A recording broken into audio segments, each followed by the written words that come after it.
want to be the best possible leader you can be? Do you want to be the leader your team truly deserves? Then you are in the right place.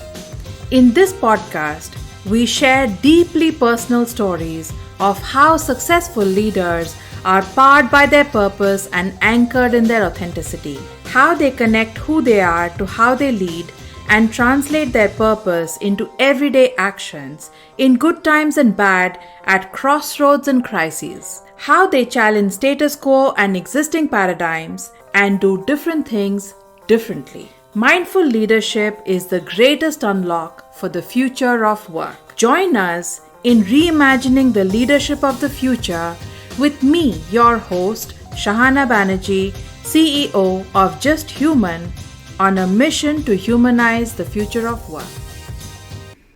In our previous episode, we dove into all the questions you've ever had about remote, hybrid, flexible work, but didn't know whom to ask, with Brian Elliott, Future of Work luminary, co-founder of Future Forum and author.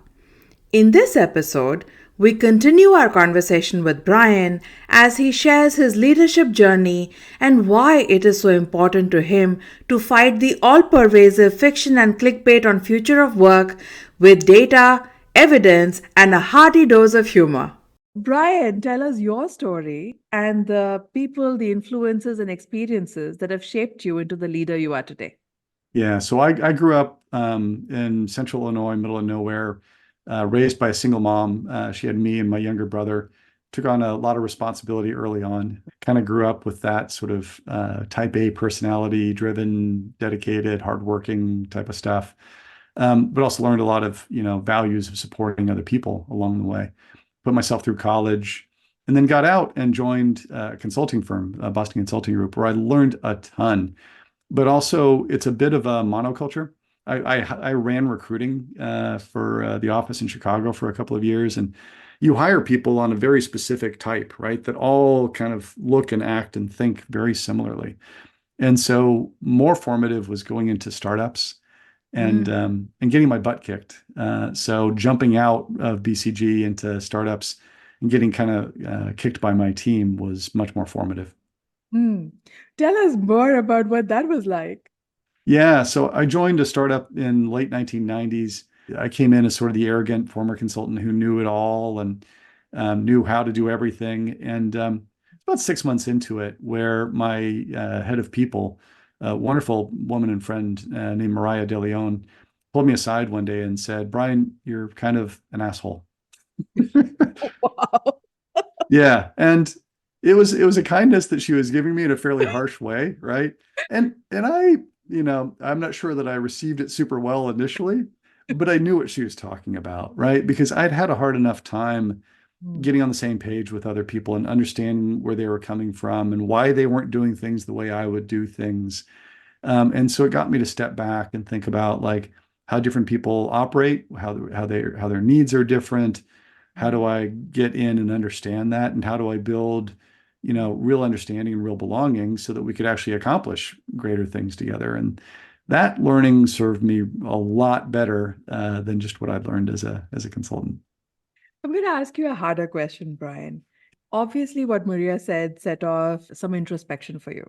Yeah. And so what was that introspection that you went through? Because A, it's not easy to take feedback, Yeah. but it's even harder to introspect and reflect and figure out, right? Where it's coming from, not just the impact it's having on people, but where it's coming from. Yeah. Tell us a little bit about that. So honestly, it's a little harder because now 30 years later, nearly Yeah. 25 years later, I've got a lot more perspective on it because I've spent a lot of time understanding, what drives me, what motivates me, as well as other people. I think at the time it was maybe even a little more crass, meaning it was pretty clear to me that if I didn't find a way to build positive relationships with my peers and with the people who work for me, I just wasn't going to be as successful as I could be. And some people learn that lesson that way, and some people don't even learn that lesson along the way, right? Yeah. But it was at least enough introspection for me to realize that I needed to change how I operated if I wanted to be successful, because at the end of the day, I was never going to be able to do it on my own.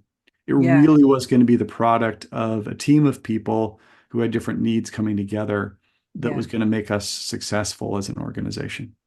And then you certainly took your leadership to the next level from being a consultant to being a startup CEO to building businesses with Google and Slack, and Yeah. then, of course, starting Future Forum. Yeah. And that completely took your leadership to the next level. So, Yeah. could you talk a little bit about, obviously that was a significant risk, but how that came to be, Yeah. and what were maybe some of your initial struggles and your learnings through that journey? Future Farm itself was a risk, but it was no more so than a lot of the other things I'd done in Right. my past. I've 3 or 4 times stepped away from a bigger job to take on what feels like it might be a smaller job in terms of the way that people classically think about these things. How many people report to me? What's my budget?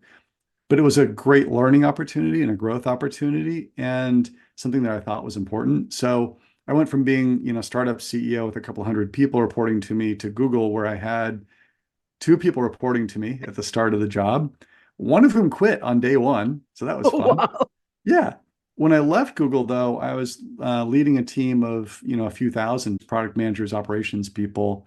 And I went to Slack, where I led a team that was roughly speaking 50 people, but very space, very different, ability to get things done and to impact. And then when I went from doing the developer platform job at Slack to Future Forum, there were 3 of us really that started Right. this. And we saw an opportunity to sort of help people rethink how work was. And so, what were some of your learnings from the initial struggles in setting up Future Forum? So it was really fantastic. Sheila and Helen have been longtime friends and colleagues, but we've not worked together directly. For all of us, it was a bit of a gamble and a risk jumping into this. I remember talking with Sheila about a year later, and she'd written down something I care about and am passionate about as a benefit, and could be interesting as a benefit. And then on the cons column, she wrote down, "Job may not last more than 90 days." Right, and a few other things too that luckily didn't turn out to pass. But a lot of it was about, we kind of figured out our center, right? We knew what our Yeah. principles were.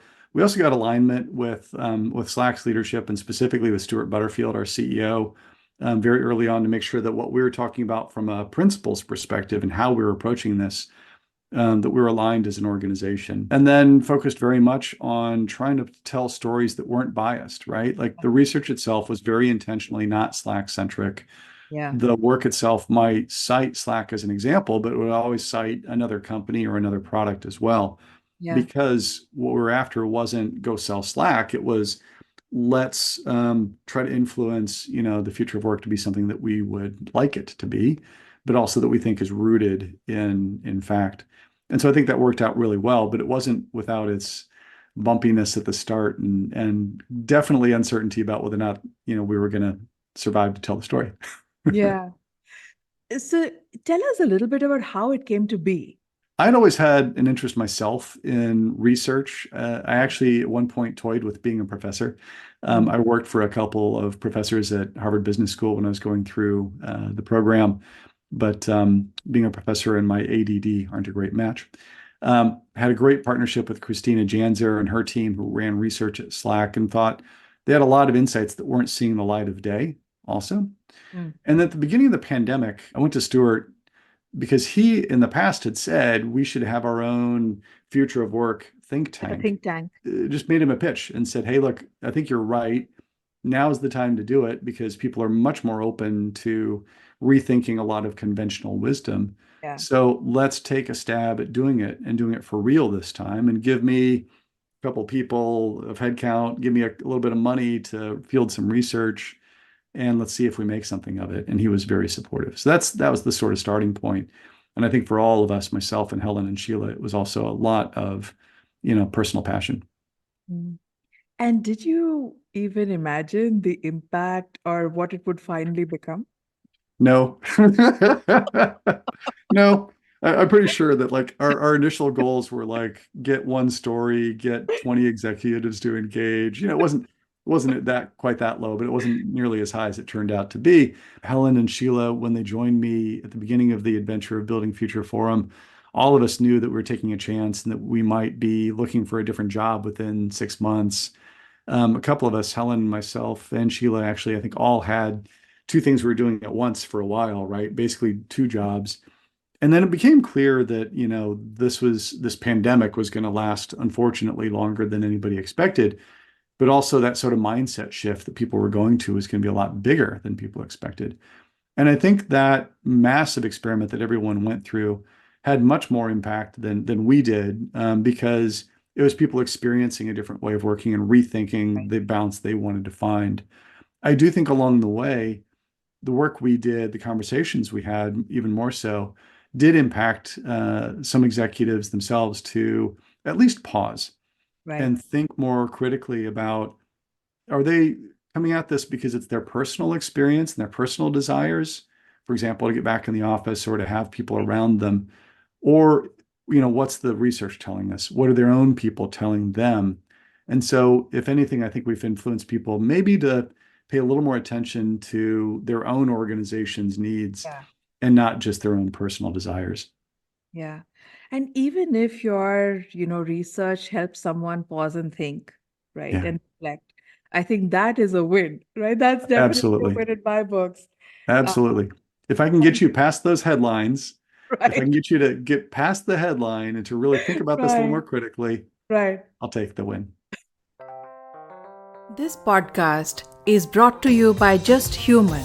We offer a broad range of leadership development solutions, including mindful leadership workshops and executive coaching. To learn more, visit us at justhuman.io. And now, back to the podcast. In the initial days of the pandemic, once the vaccines were out and all of that, a lot of, especially the consulting firms, were Yeah, running survey after survey after survey that was purely focused on the number of days, right? People had yeah, to come to work or not, or whatever it was.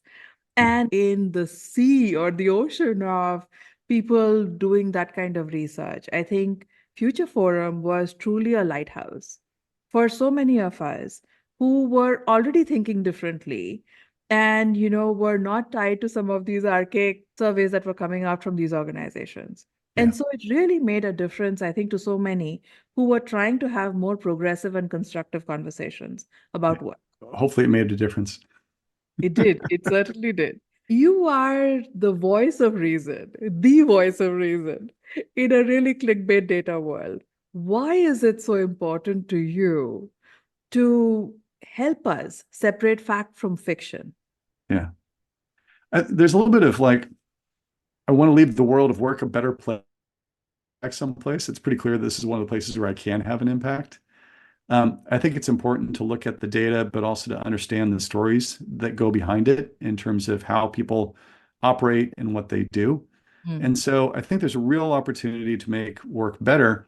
And I just want to make sure that we are putting the thought, time, and effort behind it and not simply falling back into what often feels comfortable to each of us, to be honest. Yeah. And instead, sort of putting in the hours to have the harder conversations about what's our operating system as a team, what's our set of operating norms and agreements, and sort of looking at harder conversations and not simply glossing over what are actually pretty important distinctions. What amazes me about you is that it would be so easy to get cynical, angry, frustrated with Yeah, all of these conversations because it seems like we have the same conversation over and over and over. But you manage to approach these conversations and respond to them with grace, with data, with objectivity, and often a good dose of humor. So, talk a little bit about how you're able to approach these same conversations, which can be very frustrating, yeah. with grace rather than frustration. Well, I will confess, and a few people have heard me say this.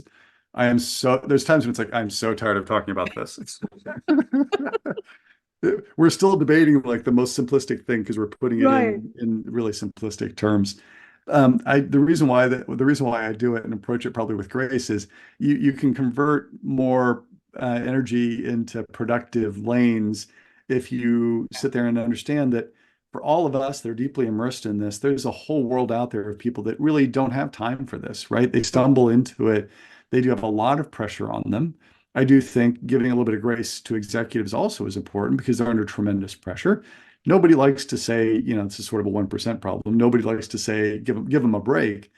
But they've got so much pressure on them that someone Yeah. who is willing to share with them facts, examples, resources in a way that helps maybe open their eyes Yeah. might change their thinking a little bit. And that's what I want to do.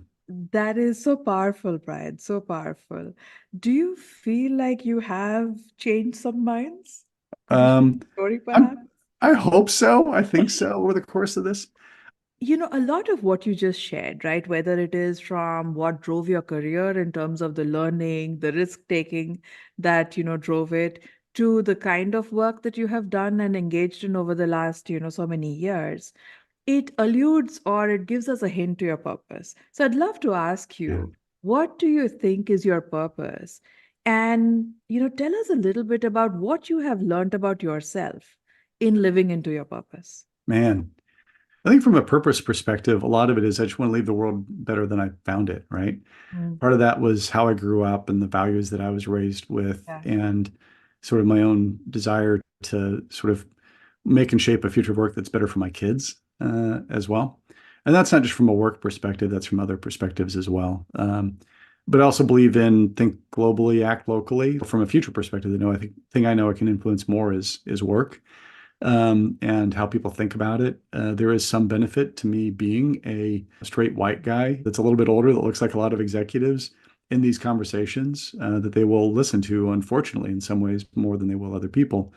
And so that ability to shape how people think about something that impacts all of us on a day in, day out basis pretty profoundly is important to me. More broadly, it's things like my kids, the dog, my relationship with my wonderful spouse, and causes that are a little bit more local and close to home. Food insecurity in the Bay Area, education for people who don't have the opportunities they should. yeah. So that's kind of me. Thank you for sharing that. Yeah, Before I go to the rapid fire, actually, let me ask you this. yeah. Is there a question that I should have asked you, but didn't? Maybe what's next? Because what's next for me is actually a good question. I'm doing multiple things these days. They're all sort of still centered around this future of work topic. But you'll find me, advising startup companies. You'll find me in working with executives in larger companies. Yeah. I do some of that on my own. I do some of that with Boston Consulting Group. And I also still just have a passion around getting the word out. So Yeah. hopefully you'll see me in writing in a few more places coming up too. So, there's still it's a very different time for me and I'm really enjoying it, but it's a little different from leading, and working with a team on a day in, day out basis. So Mm. sometimes I miss that. Thank you for sharing that, and Yeah. more power to you. Thank you. So many more questions. We tried to put some of it in a section called rapid fire. So this Oh we're looking man. for quick answers to difficult questions. Are you ready? Got it. Okay. First one. What's your favorite book of all time?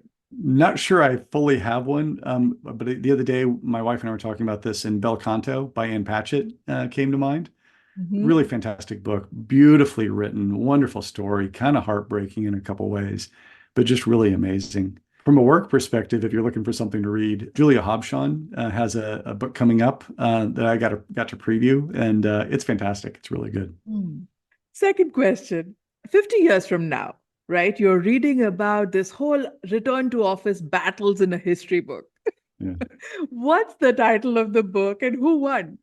I can't believe how much time they wasted debating this, is the title of the book. I can't believe how much energy they wasted inside their organizations getting into battles around this, is the title of the book. And what one is a mix, right? What one is there is value in people coming together on a regular basis. The shape and form of what we call an office will be vastly different 50 years from now. Look, the world of work will be vastly different 50 years from now, if nothing else, because Yeah. generative AI and other capabilities are going to have an even bigger impact. But I'm pretty confident that a lot of this thing is going to be like, they spent years debating this. And Why? why? And why? But look, it's understandable. There was a the Daily, the podcast by the New York Times. Michael Barbaro was his reference at the end of a segment. Hey, look, we're only a couple years into this. We had decades and decades and decades and decades of the office as the place where work happened. We're now entering our fourth year of Yeah. figuring this out. It's going to take years to get it figured out. Yeah. Who won? Team Flexibility won, because at the end of the day, Team Flexibility got the best talent. Yeah. And Team Flexibility's companies that were, attracting and retaining the best talent kind of crushed their competition. Great answer. Third one. If you were a superhero, what would be your avatar called? Oh my God. One of the things I've been playing around with, and it probably won't happen, is work geek. Is I am geeky when it comes to the research and the data. And I'll somebody will send me something and I'll like dig into the report and start looking at what was the N and how did they cut the segments and what was done here. And that's sort of the research geek in me that comes out. Well, Marvel, are you listening? Yeah. Oh my God. There's no superpowers in it though, unfortunately. It's just a geek. Well, what's one piece of career advice that's helped you in your career, Brian? And what's one piece of career advice you'd like to share with our listeners today? Yeah, don't be afraid to take on the smaller thing. Don't be afraid to step down and sideways. I think it actually wasn't Sheryl Sandberg who invented the monkey bars climbing analogy for careers. It was someone before her, but it's true, right? There are times when your best path is not waiting to be promoted up in an organization. Even in the same organization, it may be to take on this other thing over here that doesn't have the same traditional markers of power and influence, but that you can learn from, that you can have impact with, that you're going to enjoy. But I've shifted my own career several times, and I've always been glad that I did and always nervous when I first took that step. Yeah. Yeah. But that's such a great point, because you also can't judge what a role would be at the starting point of the role, right? Yeah. Because, you play such an important part in how it evolves that you have no way of knowing what it could possibly be at the start. Yeah. And that's such a great lesson as well. It is. Last one. So if you could wave a magic wand and ask leaders to do this one thing, what would it be? Listen to your people. And I mean, listen. I mean, actually, really listen. Like, stop talking, ask clarifying questions, get deeper on it, reflect on it, think about what you're going to do with it, tell them what you're going to do with it. One of the things that I've grappled with myself as a leader is I was told early on, you were supposed to be seldom wrong and never in doubt, right? And I think a lot of leaders grew up that way. A lot of leaders grew up expecting, with the expectation put on them that they had to have all the answers. And that's just unrealistic, number one. It leads to imposter syndrome, number two. And it tells your team that they're less important than you are if you have all the answers. And it has taken me decades to grapple with that one. I think a lot of that is just being willing to say, hey, look, I don't know the answer to that. But why don't you tell me what you think and let's talk it through. That's the biggest piece of advice that I would give leaders. Such great advice. Thank you for that, Brian. We could talk forever. This has been so much fun. Thank you so much for coming and sharing your wisdom with our listeners today. Thank you for having me, Shahan. I really appreciate it. It's been a wonderful conversation. Thank you for joining us. We'd love to hear from you. Please rate, review, and subscribe to the Mindful Leadership Podcast, brought to you by Just Human. We are a growth accelerator for our clients, helping your people and businesses thrive through human-centered, ecosystem-based people solutions. To learn more, visit us at justhuman.io and schedule a 30-minute free call with us.